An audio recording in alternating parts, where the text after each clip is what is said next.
আহি গ'ল 2022 নতুন জব কাৰ্ড। আজিৰ ভিডিঅ'টো আমি আপোনাক ক'ব বিচাৰিছোঁ যে আপুনি 2022 নতুন জব কাৰ্ডৰ লিষ্টখন আপুনি কেনেকৈ অনলাইনত চাব পাৰিব আৰু আপোনাৰ নাম আছেনে নাই বা কৰ্তন গ'ল নে নাই আপুনি কেনেকৈ চেক কৰিব। যদি কৰ্তন গ'ল তেতিয়াহ'লে আপুনি কি কৰিব লাগিব সেইটো আজিৰ ভিডিঅ'ত আমি আলোচনা কৰিম।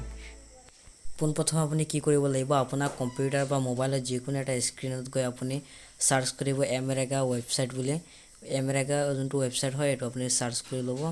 চাৰ্চ কৰি লোৱাৰ পিছতে আপোনাৰ পোনপ্ৰথমে যোনটো ৱেবছাইট আহিব Mahatma Gandhi national rural employment, এই ৱেবছাইটটো আপুনি ক্লিক কৰি দিব। ৱেবছাইটটো ক্লিক কৰাৰ পিছতে আপোনাৰ নতুন এটা পেজ খোল খাই যাব আৰু ইয়াতে আপোনাৰ দিয়া আছে যে ক্ল'জ অপশ্যনটো আছে ইমেজ এটাত, এই ক্ল'জটো কৰি দিব। ক্ল'জ কৰাৰ পিছতে আপুনি অলপ ডাউন কৰিব, স্ক্ৰল ডাউন কৰি দিয়াৰ পিছতে আপুনি ৰাইট ছাইডৰ ওপৰত চাব যে ইয়াতে জব কাৰ্ড বুলি এটা অপশ্যন দিয়া হৈ আছে। এই জব কাৰ্ড নামৰ অপশ্যনটো আপুনি ইয়াতে ক্লিক কৰি দিব। ক্লিক কৰি দিয়াৰ পিছতে আপোনাৰ ষ্টেট যোনটো ষ্টেট হৈছে আছাম ষ্টেটটো আপুনি চিলেক্ট কৰি ল'ব। ষ্টেট চিলেক্ট কৰি লোৱাৰ পিছতে আপুনি আপোনাৰ ফাইনেন্সিয়েল ইয়াৰ্ছ ইয়াতে আপুনি চিলেক্ট কৰিব।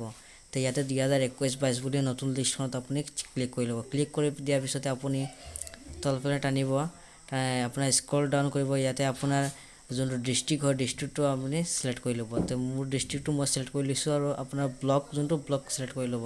ব্লক চিলেক্ট কৰাৰ পিছতে আপুনি কি কৰিব লাগিব, আপোনাৰ পঞ্চায়তটো দিব লাগিব। পঞ্চায়তটো চিলেক্ট কৰি দিয়াৰ পিছতে আপুনি ইয়াতে প্ৰচিড অপশ্যনটো ক্লিক কৰি দিয়াৰ পিছতে আপোনাৰ নতুন এটা পেজ খোল খাই আহিব। সেই পেজটোত আপোনাক গোটেই পঞ্চায়তৰ আণ্ডাৰত যিমানটা জব কাৰ্ড আছে গোটেইকেইটা ওলাই আহিব আৰু ইয়াতে আপোনাৰ নাম যোনটো হয় আপুনি নামটো চাই পেলাই বা চাৰ্চ কৰি পেলাই আপোনাৰ নাম যোনটো হয় সেইটো ক্লিক কৰিব। ক্লিক কৰি দিয়াৰ পিছত আপোনাৰ গোটেইখিনি ডিটেইলছ আহি যাব। আপুনি যিকোনো এটাত ক্লিক কৰি ল'ব। মই উদাহৰণস্বৰূপে এটা চিলেক্ট কৰি লৈছোঁ। সেয়া চিলেক্ট কৰি লোৱাৰ পিছত আপোনাৰ কিমান একাউণ্টত পইচা আছে, কিমান সোমাইছে, এইখিনি গোটেইখিনি ডিটেইলছ আপোনাৰ সন্মুখত ভিউ হৈ আহিব। তো আজিৰ ভিডিঅ'টো ইমান।